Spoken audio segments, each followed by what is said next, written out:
Kwingineko, serikali ya kitaifa imesisitiza dhamira yake ya kulinda maisha na vyanzo vya riziki, huku maeneo kadhaa ya nchi yakiendelea kukumbwa na hali ya ukame. Wakiongozwa na mbunge wa Wajir Mashariki Adan Daud na maafisa wa idara ya huduma za umma, viongozi wamefanya ziara ya kutathmini hali ya ukame katika eneo la Wajir Mashariki ili kujionea athari za ukame na kusimamia zoezi la kusambaza chakula cha msaada. Idara hii imesema juhudi za kukabiliana na ukame zinaongozwa na takwimu sahihi, taarifa za kitaalam na uimarishaji wa ukusanyaji wa taarifa mashinani ili kuhakikisha misaada inawafikia waliokusudiwa.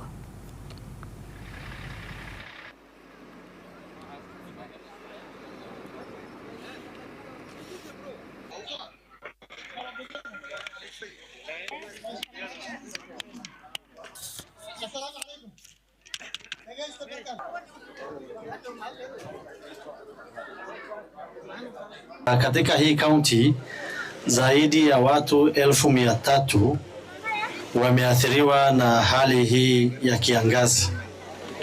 Kati ya hii zaidi ya watu 1,300, karibu 1,200 tunasema wako kategori ile tunaita katika serikali ile food insecure, wale wananchi ambao wanasaidiwa, wanafaa kusaidiwa. However, we want to make a special appeal to all actors, considering that we are now going to the alarm level of drought in Wajir County and in some other counties like Mandera, it is sliding from alarm to emergency level.